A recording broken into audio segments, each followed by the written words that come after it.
when did this project first get started? Who brought up the idea of reforming the animals? A guy in London called Rod Weinberg is a mutual acquaintance of Eric and I. He put it to us, we thought about it for a while, said no, and then thought about it a little longer, and came to the conclusion it wasn't a bad idea after all. We started really putting it together in December last year, January to January this year, we started taking effect. What does Rod Weinberg do for a living? He is now an agent. He is an agent. He is now officially our tour coordinator. What other acts does he handle? Alvin. He's got Michael Jackson coming in shortly. He's promoted as stroke agent, an entrepreneurial type.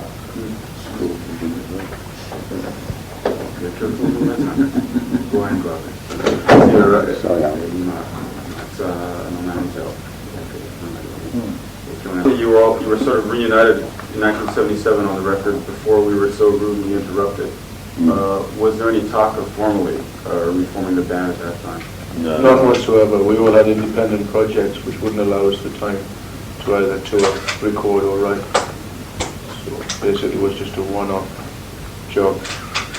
So why did you give your okay to this? It wasn't a question of giving our okay. We all happened to be in London at the same time, with a bit of time available. So all we did was go out to my house and borrowed the Stones mobile and record in my lounge for a few days. That was all. We didn't make any preparations, nothing. We just did it on the spur of the moment. And that was your first time playing together for 5 years? Yeah. How did it feel? Bit of a non-event, really. Yeah. We were so ill prepared I had to go back to my ex-wife's house to go into the loft and dig out some albums to find some material. What do you mean, just to recall the old material? No, just to find something to record. This was the This last album, before we were so rudely interrupted. Right. It's not the present album. Yeah. We were very unprepared. But I enjoyed the album, that before we so rudely interrupted. Some good playing on it. There was one good thing came out of it. We knew what not to do this time around. Yeah. We made all the mistakes on the 1977 album. And this time we at least put some preparation into it, selected material, got together, threw everything together, had nearly 2 hours worth of material, and throughout that which didn't apply. Worked very hard in rehearsals for about 4 hours. And then went into the studios and tried them out then in a rehearsal studio, and then went into a proper studio and recorded them in Germany, Munich. So getting together this time was the first time playing together in 5 years. However, the actual concerts themselves are the first in 16 or 17 years. 1966. 66 was the last one. 17 years. Last concert as the Animals. Yeah.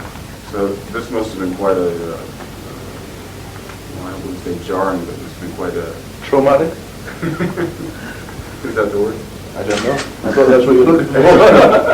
It was worrying, because we actually didn't know how well we could play together. Right up until the first moment, we had a sneak preview in London, and before we went on, I think we were all very, very nervous. What had changed? Let's say you as an individual. I mean, I'm sure you played with a lot of musicians during the 16 years. How is it getting back together with the old gang? Awful. What?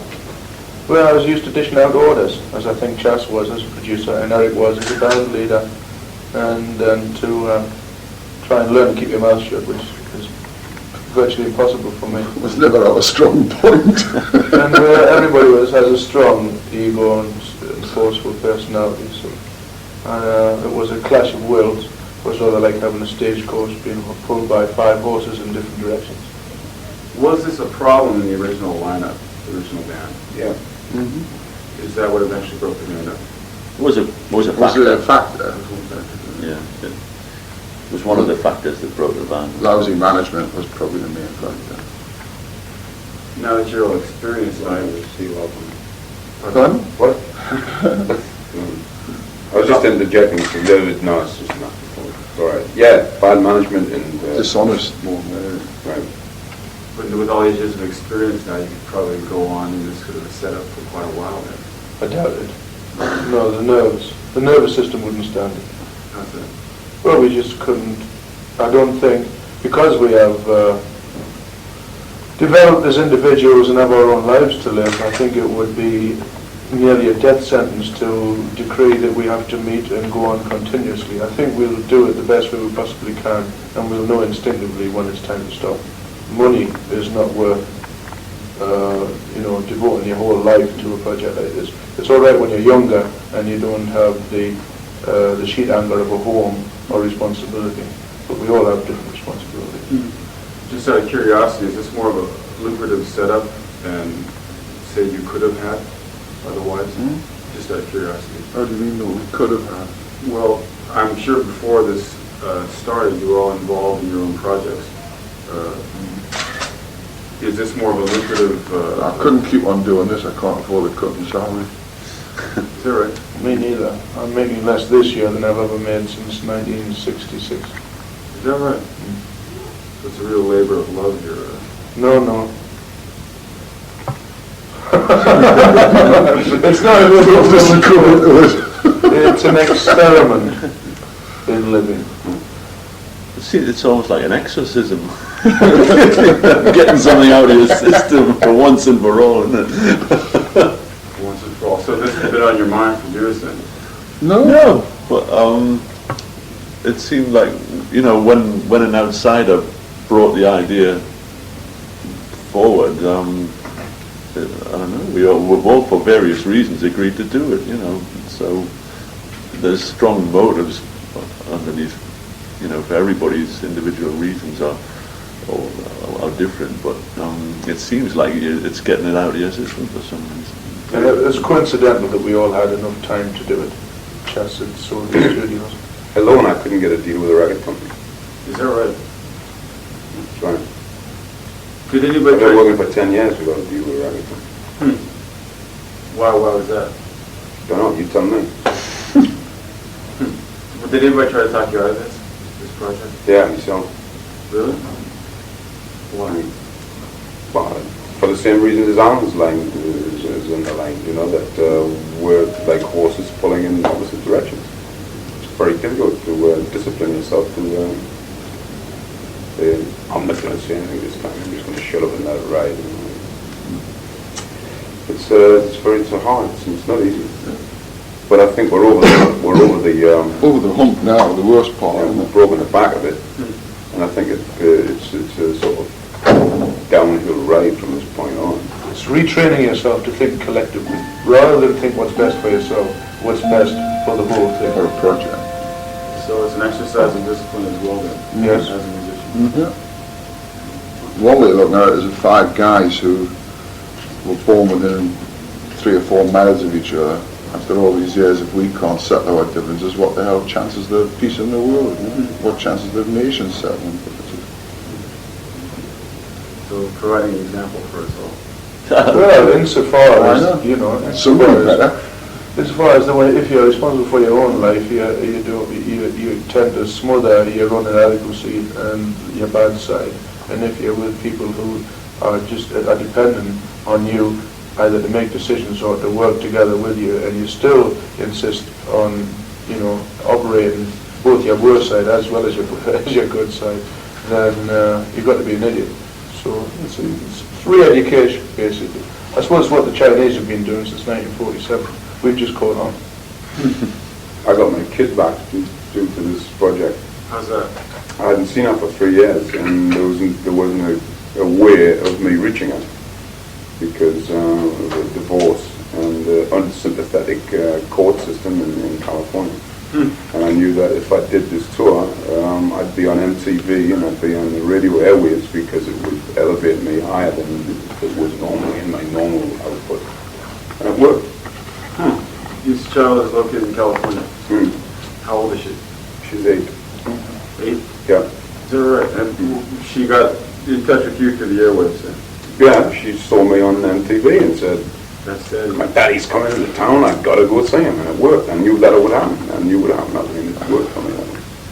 So that's one good reason for me personally doing it, which has got nothing to do with teaching anybody a lesson or anything, but it certainly shook down what I couldn't get shaking and moving through the lawful way of going about things.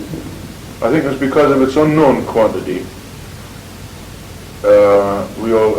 It had the excitement that comes from entering into something you can't actually totally control in any way, which you can do. You have your own band or your own life. And I think that was the main thing. If you boil it all down, in the end, it was something which we could do. And we could do it with a shared experience with people we'd known since we were kids. I mean, I've known Eric since I was a teenager, and Chas have known each other. I mean, everybody's known each other for over 20 years.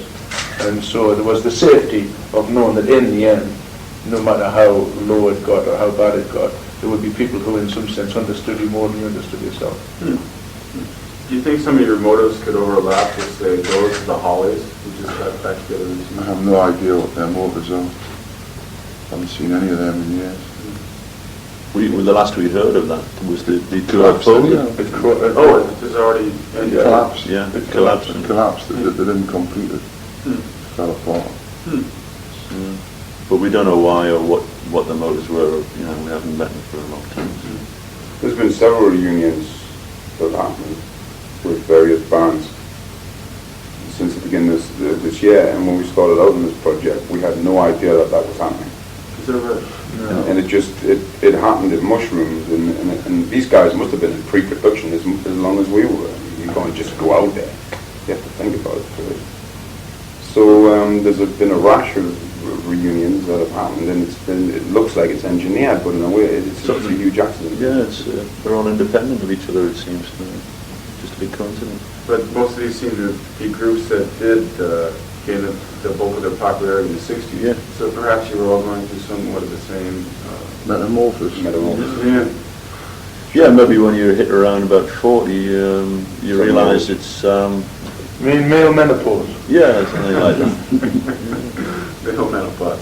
Well, it sure feels good to get out there and kick the shit out of some younger groups, so Yeah. But it's good for your head to realize that life is not over, and that I mean, the thing that bugs me in with people's attitudes when they find out you're in the performing arts, right, is they sort of tie that in with athletics, and it's got nothing to do with athletics. I mean, an athlete is over when he's 27, but a musician, an artist, is supposed to get better, and rock and roll in particular gets kind of confused with the sphere of athletics and athletes more than any other art form there is. So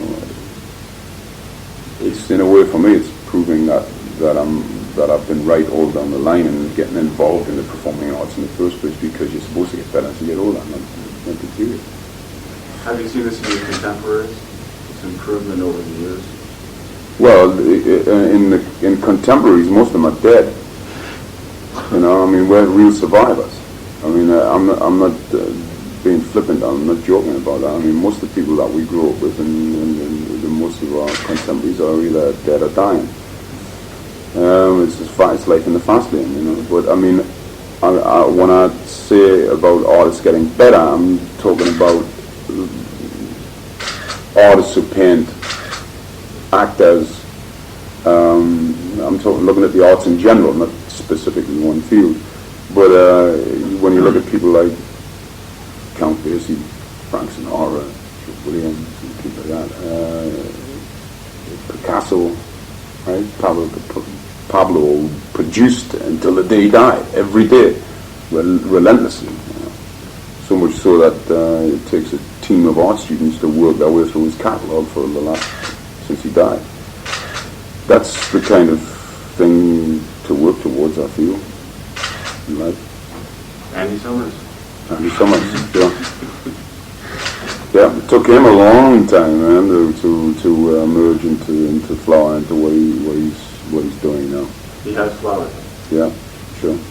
And he worked hard at it. He studied hard at it too. I mean, when he was playing with me, he was going to college out in the San Fernando Valley in Los Angeles and studying classical guitar at the same time. He worked hard at it. Deserves your success. I've got no He was highly impressed by the concert the other day. I think he said he sat in the fifth row there, and he noticed that most of the audience were comprised of people by his own age, probably people who grew up with you in the 60s. How do you look at these fans now? Are there any thoughts on them? Yeah, that's particularly a Japanese thing. Is that right? Yeah, everywhere we played, everywhere else, it's been real young kids. Really? Who weren't born when we were recording. Is that right? And that parents too, well, parents too, fathers and sons. But particularly, we found that in Japan only that it was our own age group that came to see. Is that right? Oh yeah. Especially on the eastern seaboard of America, the audiences were about 70% young kids. No more than 18-year-old. Why would they come to see the Animals? They can't hear the... They don't want to watch us collapse on stage. They're saying possibly it's the last time you'll see it. It's proof also of what I was saying before about the art not getting old. I mean, it's when I first saw Chuck Berry in Muddy Waters, I was 15 years of age, and Chuck Berry appeared to me to be an old man then. He's still performing now. He still puts out now. I saw Muddy Waters just a year ago before he died, and he was every bit as exciting and electrically than he was when I saw him when I was 15. So it passes from generation to generation. And I think that each generation each generation that emerges, they all get pushed around in one way or another. So everybody can identify with a song like "It's My Life" or "We Gotta Get Out of This Place." It means the same to each generation. What do you think about, like you said, people like himself, this age group? How old is he? 32. 僕は最後のエリック・バードンダー・アニマルの最後の He was a high school student back in the last days of the Animals.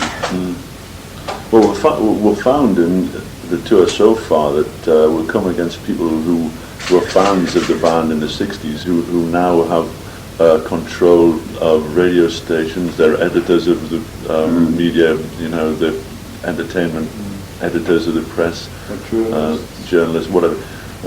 We'll find that those people are in a position to dictate the output. It's good for us. Strong allies. Yeah.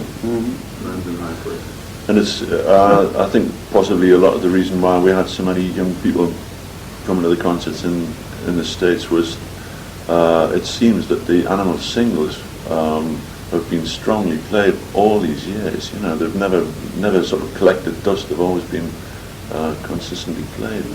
So that's been good for us too, and it's flattering that we've performed songs and picked songs that have stood that test of time so well.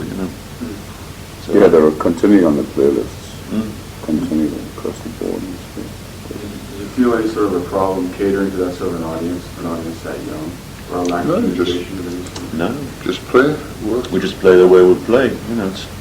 We enjoyed it. Play it as it lays. Yeah. Not, we didn't have any intentions of saying, we must be, very contemporary and do music in the current way. We just play the way we play naturally. Rehearse and pick the things that we like. Yeah. I think the sound that we achieved on the record via the help we got from Steve Lipson, who engineered the record, I think that helped a lot. It's a modern, clean radio sound, as opposed to our earlier recordings, which had that sort of early sort of 2-track, 4-track mud. And, I think that helps a lot. Yeah, this might overlap with what we were talking about a second ago. Wants to know what you think of your contemporaries now.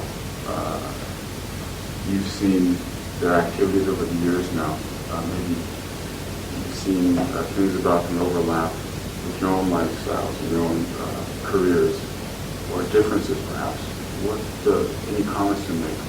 You list the Stones, the Kings, the Who, even some people that died, Brian Jones, John Lennon, etc.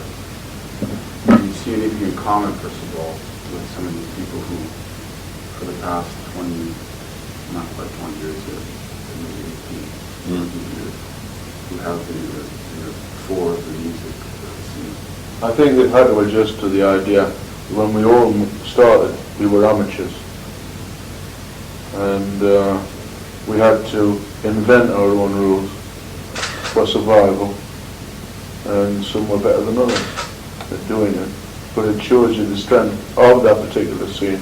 Sometimes people can be accused of talking about the good old days in a romantic way of looking back and forgetting how awful it was, etc., etc. But actually, the stock of those people was pretty strong. When you think that the Kings can still go out and they've got a hit single in America and they can still tour continuously, that the Stones have managed to be at the top for all this length of time, that people like McCartney and Lennon and even Ringo Starr and George Harrison were able to have individual solo careers and have lasted this length of time. And I don't think anybody thought or could imagine that 20 years on the same thing would be happening. But you all have maintained rather healthy careers all this time. So you must possess the same thing. Yeah, there seemed to be that generation in the 60s seems to, I don't know, strange. It's a good year. No, well, actually, I think what it was, we also were the first crop of young people in England that did not have to do national service and have their lives taken away from them and go into the forces and lose their development time. And also, there was a great gamble in those days, because the rock and roll scene wasn't what it was now. It was very small, and to take that chance was a big gamble. So I suppose if you had the spirit or the strength to do that in the beginning, as long as you remain sort of true to that idea, that is the thing that's managed to help us all survive and persevere. May have something to do with the fact that we were the first generation, like Alan touched on there, to be able to think about peace and war and peace in terms of escaping the military conscription, but being born during a state of war, and emerging from that and wanting to grow away from it, to tear up the old values and look for something new. The state did not get its hands on us and train us. Yeah. We were blimps. John Lennon was a perfect example of that. But we were freer, we were freer than any previous generation to follow a whim, if you like.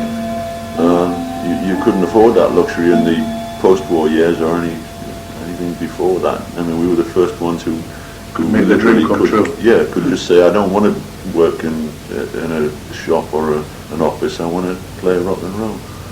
And it's gone now. The opportunity's gone now. I mean, half the countries that I visited are closed now to people. You can't even travel. You can't even make the same journeys physically now that you could then. And kids were rich, man. They made money. Kids in the 60s made money. They made more money than their parents did. Now it's an alternative to unemployment, but it's a very crowded field in the UK now. Lots of people want to get into rock and roll, maybe because they can't get a job doing anything else. But there's too many people after too few slots. It's no longer an adventure and a lifestyle, because, as I say, the rules have now been written. And I think, in a sense, that's why punk came about, because they felt, we're not going to follow those rules anymore. And so that's why you get this anarchic, nihilistic attitude. And that was the last big change you felt in the rock structure. But I think the main changes have been caused by the technology improvements. Yeah, since then, yeah. It's split in a way. The technology's got cleaner and better, and the attitudes have got scruffier and filthier. In a way, it sort of went like that. And I think that's what's been wrong with the punk movement, is that one way they're trying to kick down doors, change things socially, but the technological aspect of recording got better, It's like trying to write on a wall with a fountain pen. Yeah, right. Mm. Yeah, George O'Connor wants to know that what keeps you going? How have you been able to last this long, to continue creating music? He said, yeah.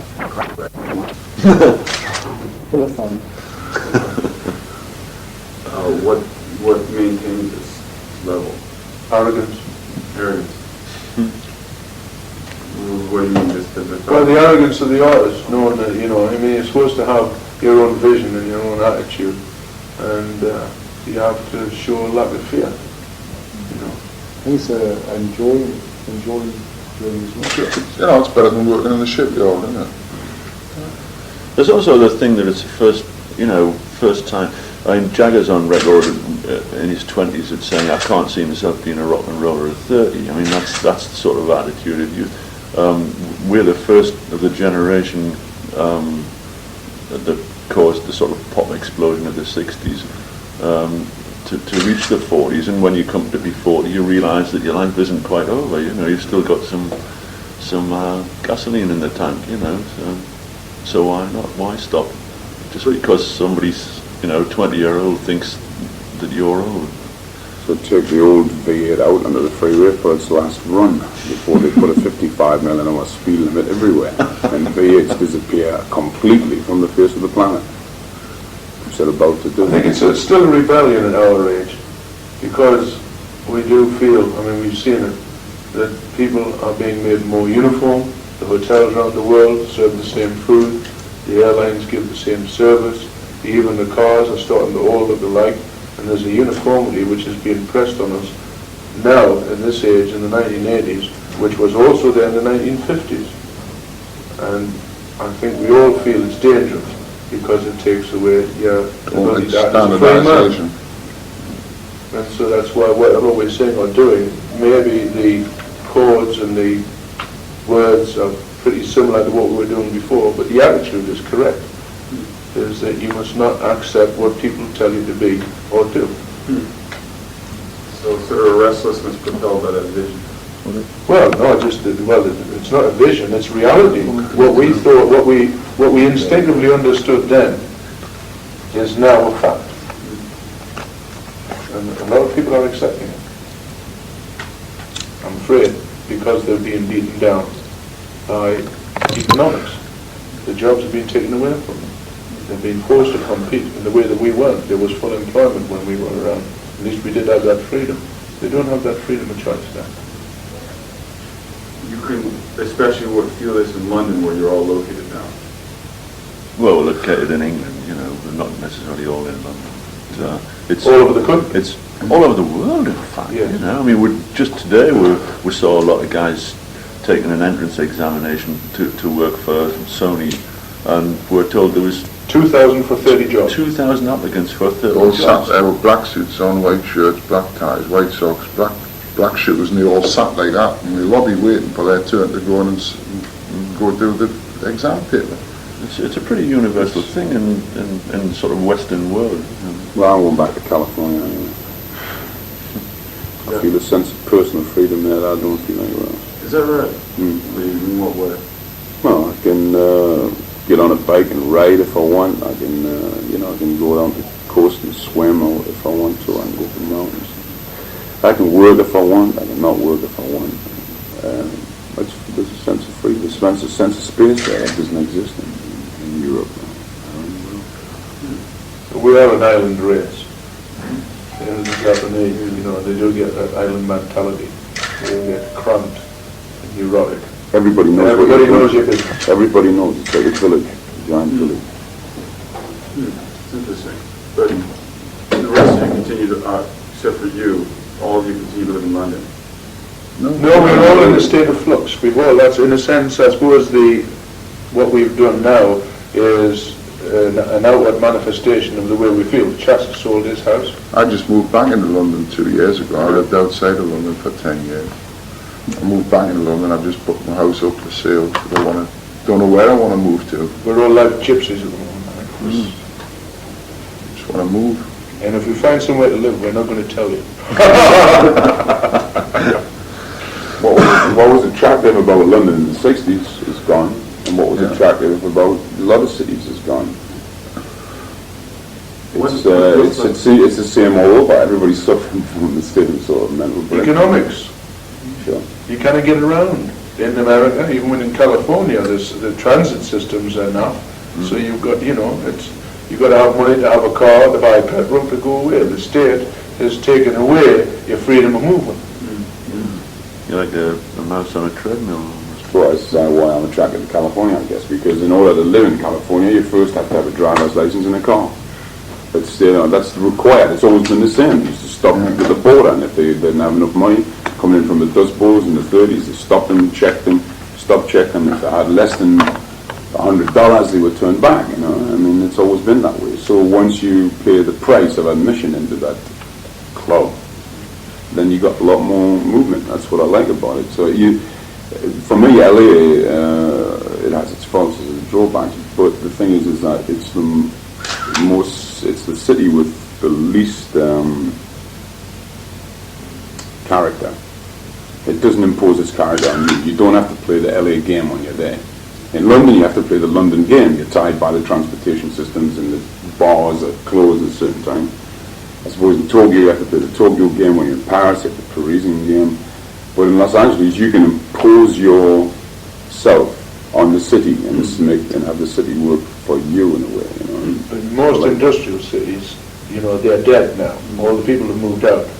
I mean, that has been the trend for years, is for people to work in the city but live outside it.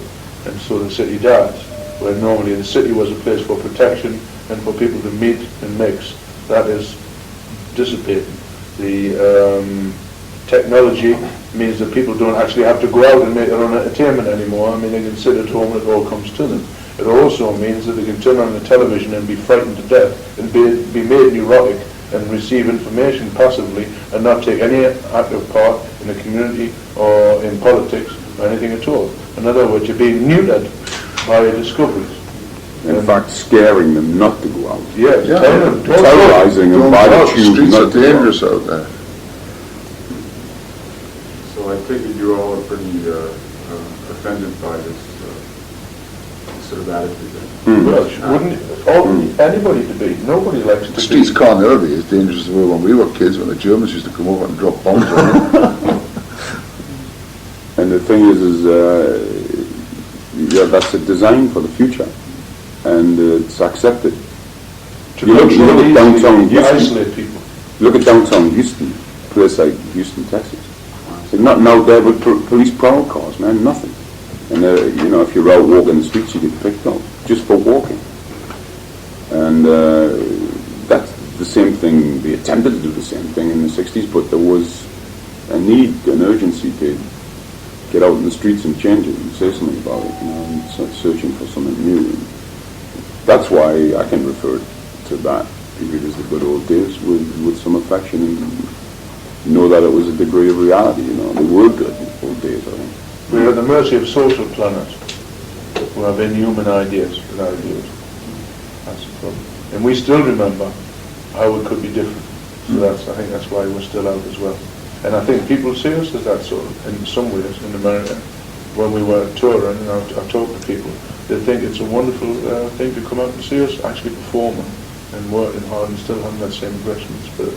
Because I think they feel they've lost it. Even people in the industry feel that the industry makes their stars and discards them now. They used to in the old days, but at least, you could fight and win if you had an audience behind you. Now, they make their audience by audience research, and they make their artists to sell to them. And so the product in the system is all, and the individual means nothing. Struggling to get back to where it was before rock and roll came along and kicked the hole in it. In a way, the boy next door. The boy next door image, the groomed, clean, neutered, homogenized, germ-free,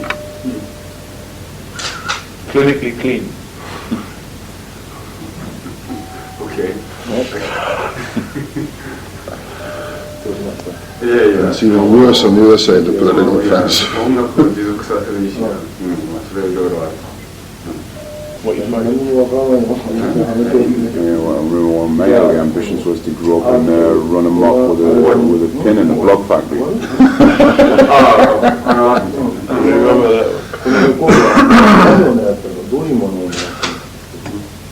What was the aim in making art, the record? Make good music. Make good music was the first thing. How does this stack up to, 400% better than we expected. which is what compared to other stuff out We don't compare it. It's original, and it cannot be compared to anything else. That's why, again, that's another. One of the basic rules in the arts is compared to what? You can't compare. I mean, why compare things? selling? Yeah. In the States, it's in the top 60 or top, yeah. It's gone, 2 weeks it's gone to 68, the album, The singles and the single's 50. gone to 48. Well, we played with 12,000 people in Philadelphia, you know, and nearly 7 in New York, and 6 in Los 15 in Angeles. Seattle. They said, I was talking to one of the biggest promoters in New York, Ron Delsner, and he said he wished he could book the band every week because we're getting twice as many people as he had in his shows on the pier in New York. And he's just one guy. Most of the guys have said it's been a shot in the arm for me. Why art? Because we're the animals. The animals went into Noah's Ark. I got the humor from that, but that's all. It's that sort of pun. Well, survival. Survival. Survived, but there's the hero of the survival, the captain of the ship, is still being threatened by a monster that emerges from the deep who can, in effect, represent rock and roll, continually knocking on the door just when you thought it was safe to go in the water, right? That feeling, just when you thought it was safe to go back in the street. Just when you thought it was safe at home with your VTR machine, you know, because the punk standing at the door, kicking his way through the door. You know. It's that was the theory behind that, you know, and you know, it's the Howard Hughes type character as being rescued by the tiger, the lifeline. He's being rescued by the animal. Howard Hughes. He's being threatened by an animal, and he's being rescued by an animal. You know, so he's in the twilight zone, which is where Howard has been in death and in life for a long time. But I was fascinated by him as a character. I think he was very much a sort of Individual, for sure. yeah, more above anything, he was an individual. And I think that's the most important criteria in life today. Is what we've been talking about, is the stripping away of individual freedoms. Seat belts, 55 miles an hour, helmets on motorcycles, all these little things, you know, like which are designed for your own protection, for your own good, all amounts to a police state in the coming, you know. And now, I mean, in West Germany now, they've just issued ID cards, new ID cards, that feed into the central computer bank. And that's not on the That's way. what they're trying to Well, do. they're in the works. It's in the works. They've had one huge strike last year against it by trying to. The people came out in mass. The people haven't accepted it yet. It's not through yet. It's a thing they're trying to. Well, it's in the works if they can manipulate it and put it in the works. The intention is there. Sure. If the intention is there, then the threat is there, and the threat is there, then it can be a reality. I mean, if we were in Russia, we'd all be in psychiatric wards. Sure. See, we're mad. Look, well, so, you know, which side's better? I don't know. That's for the individuals. Gotten away from the question here. You was the Why the album? We told you. Survive.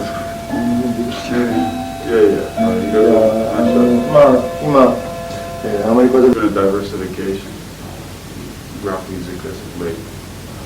Do you feel the same? It should be.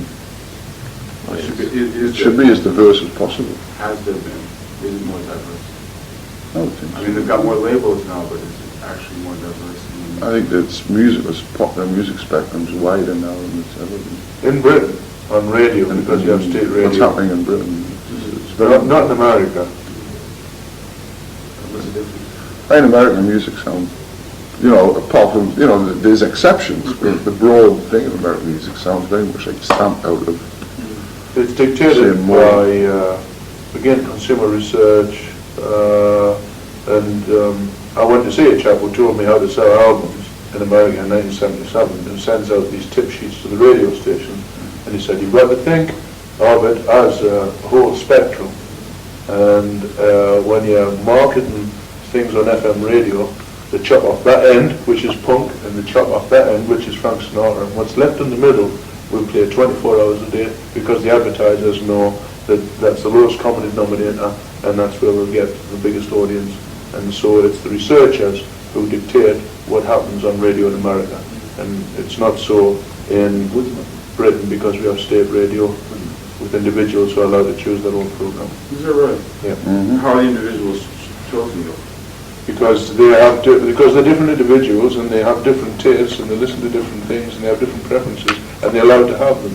Producers control their own programs and are not subject to the whims of advertisers. I think what's happening in the States is the system that I was talking about. The kids, in their own way, rebel against that system as much as they can, but they really can't, because it's blocked. Like you say, it's locked up at the end. So it goes round in a curve, and it ends up being heavy metal. And it stays heavy metal. And it doesn't move from being 70s heavy metal. You switch on the radio in LA, Texas, wherever you want, and you'll hear Stairway to Heaven. You'll hear Sept. And that's where the kids have stayed. And the newer bands that are coming along that are being promoted as being new and allowed through the net by the record companies are new, sort of trumped up rehashes of the same old thing, that are playing the same kind of music. And there's also the death of the individual record shops, and a man who was devoted to his music and wanted to sell it to the public. Now they buy in bulk from warehouses. It's a supermarket. The shelf life of an album is very limited, and that means that you cannot go and discover what you wanted unless there are very specialised shops. And people, again, transport in London. I think there might be half a dozen specialised shops, but you've got to travel 20, 30 miles to buy the record that you want. It's not there anymore. And the shelf life of the thing that you want is only about 3 months, no, 9 months for a hit album, but anything else that gets sent out is only there for 12 weeks, and then it's in the basket and shipped off, and that group, as far as you're concerned, has died. It lived and died in 3 months. You're talking about this the exposure to new music being narrowed by this system. In America. Yeah, in America, but what about all the British imports coming into America? Yes, I'm saying there's a marvelous marriage there, because we produce the better music and America buys it. We're sort of a greenhouse, where groups don't make a lot of money. You cannot tour in England now because of costs and survive. But if you get a good record together and you get things going, you go over to America, they'll accept it more because it's an import or an English act than it will because it's homegrown. Same thing happens in the movies. A cheap movie, a low-budget movie now is $8 million. So what chance does anybody have of making movies unless you come up through the said, rules that are laid out, and then you have breakaways like in the movies, like you do in music. The Australians came up and sort of managed to kick a hole in the door for a while. How long they're going to keep that up, I don't know, but for a while they did it. It's the same as the English music thing. What about in terms of your own individual taste, though? Music now. Did it turn you off? You talked about heavy metal with Scorn. Well, it's just not enough. There's not enough different aspects. You really have to go on a safari to search for music these days. In the 60s, it was hitting you from every side. All kinds of music, too. I mean, people were branching out and listening to people like Ravi Shankar and things. Real, totally diversified tastes in the 60s. And it was coming at you from every angle. Now you get a hunt for it. I think, of course, people have heroes, you see. Had heroes in the old days, and they wanted to get into them. Now, as I'm saying, because of the limited life and the control that's exercised by record companies, that they don't even get to know their individuals part. You'll have one big group for a year or one big group for 2 years, and you'll find out about them. But there's not that broad spectrum. But there's also, because the scene is highly organized, and you make an album and one tour a year, there's not the cross-fertilization between groups that there used to be when everybody used to go down to the same bar and sit around, not exchange ideas, but just hang out together. And that doesn't happen so much now. Because it's big business. It's no longer amateurs getting lucky. It's organised. Flipped aside too after Red. You yourself put out Survivor in '78 and then Last Drive in '80. And Keeping them as imports anywhere else. And one of the basic reasons for that was I'd lost sight of what I was worth in the American arena, and I wanted to find out what I meant in terms of my name, so that because I couldn't go to a record company and get a true picture. The only way I could get a true picture of what was happening for me was to allow my records to come in as imports and go down to the record stores like Tower Records in Los Angeles and say, how many imports have you sold on this Eric Burdon album? And then they would let me know, and I would know by the amount of imports that I was selling compared with other imports of how much action there was on my name. And that's what kept me going. these were just made for the German market. Yeah, with German, French, with continental musicians. I stayed away from England, and I left America in '78. I lived in Germany from '78 until 1980. Did a movie in Berlin in 1980, and then I left Germany and came to London to join this current project. Any other records come out before Arc then? We have these two, Survivor and The Last Drive. Survivor was about 1978. That was recorded and released before that in Europe. It was about 1976, I think. And Last Drive was 79. 78. 78. Yeah. And that was before, that was the last one before Arc.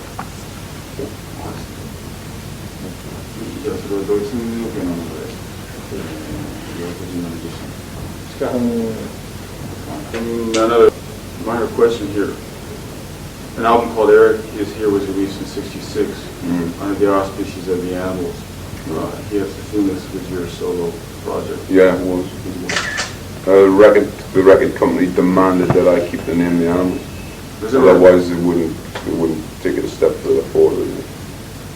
So, and I was ready to do what everybody else was doing at that time. Stevie Wonder, people like that. Traffic, that was his new project. I was looking for a way of doing that, and I was stopped by a record company in management. That's not good, there's a double album called Performing Christ. Yeah. Was that followed by any other albums? I remember, I think there was,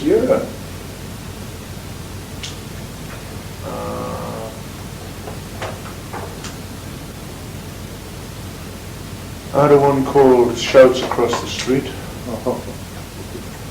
I had another one called Just For You.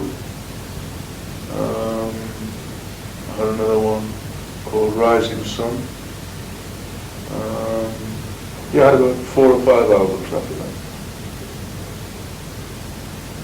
This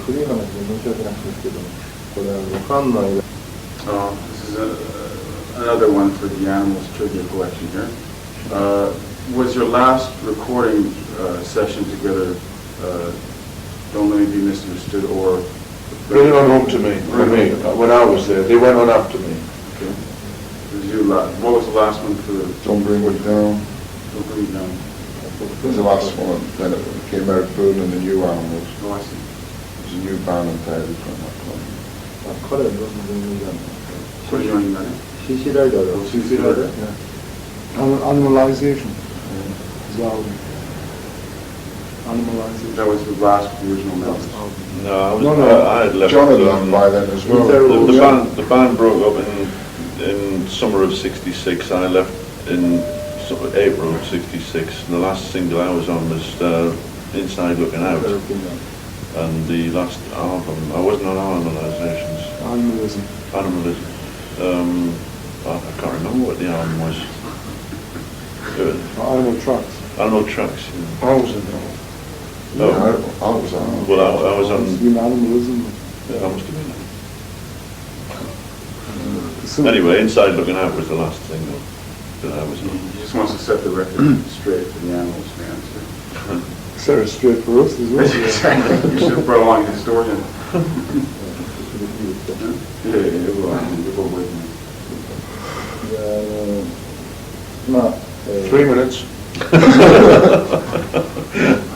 レコードでも今度の映画でもね、何でもいいから、自分が非常に感銘を受けたもの、なんか。A rather vague question wants to know from each of you what,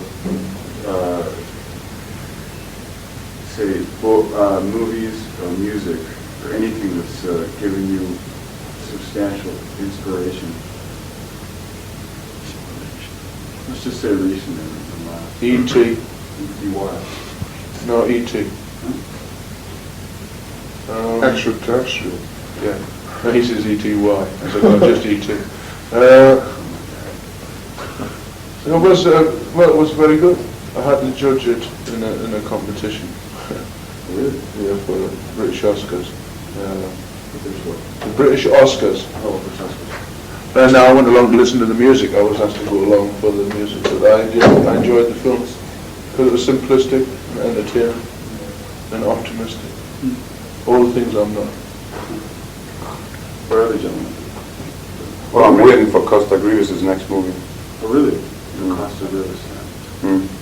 But I'm waiting for his next movie. I'm always waiting for his next movie. Last one was missing, right? So that is not. That was for the music. Oh, really? Who did the music for? Van Dyke Parks. What's his name? Vangelis? How about yours? How about other ideas? More recent inspiration? Yeah, so it could be, the first thing that got you started. War Games is good. Yeah, big hit in America. So, It's about a kid who breaks the computer bank at the CIA, the Strategic Air Command headquarters by a fluke. And it Burdon sets off Starts up the thermonuclear countdown war. nuclear war. I wasn't that impressed with that, actually. Not seeing it under the best conditions, mind you, but Oh, you should see it on the big screen. It's terrific. I found it. I enjoyed it as a movie. We sat, Madeline and I and Stephen sat, all the three of us, and all dug it. I wouldn't say it was inspirational, no. just out of curiosity, you were wondering what your source of inspiration is. Music. Hunger. Hunger. 3 children, a wife and an ex-wife to feed. Yes, I'm basically in the same boat. Everybody's going, Sounds more like a vacuum than a vacuum? No, on the contrary.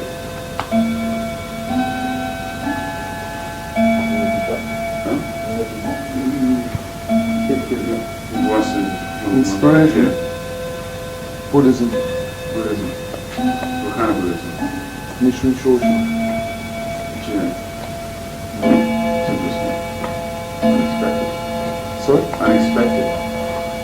I've been practicing 13 years. Is that right? And he's almost got it right. No, here we go. No. Get this all the time. The slanderers of Mitran are like the barking of stray dogs, but Namyo Rengekyo is like the roar of a lion. Did you think of that? No, he didn't.